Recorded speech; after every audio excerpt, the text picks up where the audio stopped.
Selamat datang semuanya kemari kepada pembacaan dramatis ini.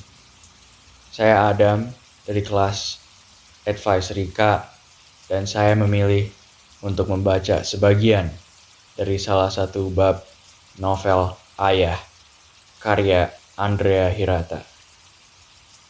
Bab tersebut berjudul Ayah yang Bersembunyi dan halaman yang akan saya baca adalah halaman 178 hingga 181.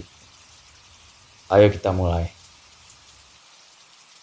Rumah tangga Sabari dimulai dengan sangat unik, yaitu Lena tetap tinggal di rumah orang tuanya dan Sabari di rumah orang tuanya juga.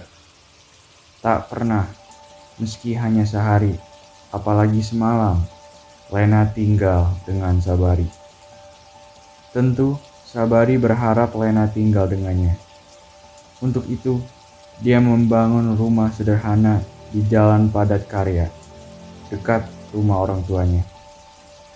Selama bekerja, sejak menjadi kuli pabrik es di Tanjung Pandan, dia telah menabung. Tabungan sedikit itulah yang dipakainya untuk membangun rumah. Berbulan-bulan, Sabari membangun rumah itu dengan tangannya sendiri.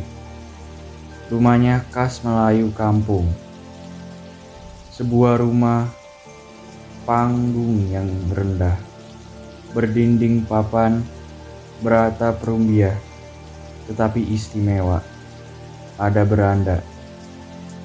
Beranda itu tak sekedar beranda, tetapi sebuah rencana. Rencana yang manis, berlinang madu. Dibayangkannya setelah Lena melahirkan, mereka akan tinggal di rumah itu. Di beranda rumah itu, Sabari akan menggendong si bayi mungil, mengayunnya dalam pelukan.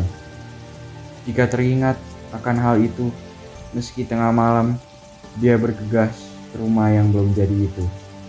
Dikerjakannya apapun yang bisa dikerjakannya agar rumah itu cepat selesai. Setelah beberapa bulan, rumah kecil itu rampung. Sabari pindah dari rumah orang tuanya ke rumah itu dan tinggal sendiri. Setiap sore, dia duduk di beranda rumahnya sambil memandangi padang ilalang dan mereka-reka nama anaknya yang akan segera lahir. Jika anaknya lelaki, dia sudah punya pilihan nama. Tabahi, Tekuni, Taati, atau Jujuri. Dicoba-cobanya kepantasan nama-nama itu. Jujuri, siapakah yang menceburkan sepeda ayah ke dalam sumur? Aku, ayah. Oh, tak percuma kau ku beri nama Jujuri, boy. Sabari melihat kiri kanan. Kalau ada orang yang melihatnya bicara sendiri. Tabahi, apakah kau merasa sedih tidak naik kelas? Tidak, ayah. Oh, kagum sekali ayah akan ketebahan hatimu, boy.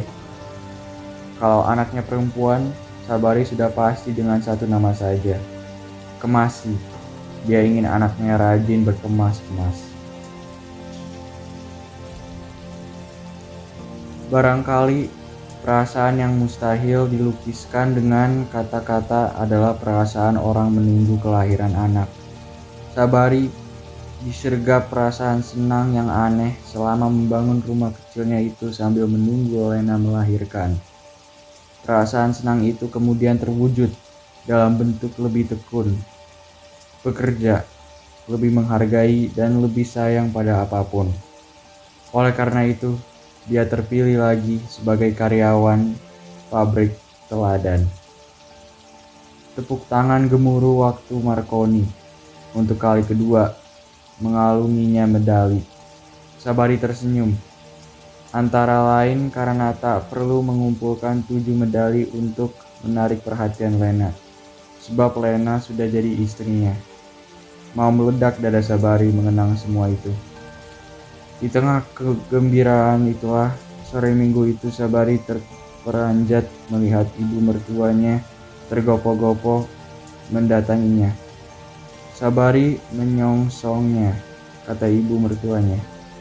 Di rumah sedang tak ada siapa-siapa dan Lena harus segera dibawa ke klinik karena sakit perut. Sabari terpaku macam patung, lalu mendadak dia berlari pontang-panting ke rumah Lena. Sampai di sana, disambarnya sepeda yang ada.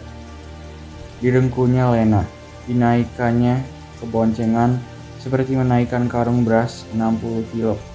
Lalu dilarikan perempuan hamil tua itu dengan cara menuntun sepeda tanpa menyadari bahwa dia akan lebih cepat jika sepeda itu dinaikinya. Seorang lelaki dengan wajah panik menuntun sepeda dan seorang perempuan dengan perut yang besar duduk di boncengannya. Terpontal-pontal di atas jalan berbatu-batu, membuat orang-orang yang melihatnya terpingkal-pingkal. Apalagi mereka tahu itu Sabari yang selalu menjadi bahan tertawaan mereka.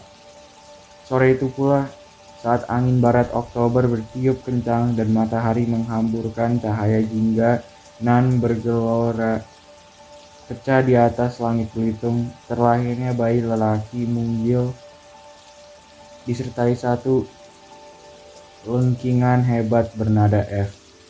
Mirip lengkingan soprano Kirita Tekenawa dalam lagu I Dreamed a Dream.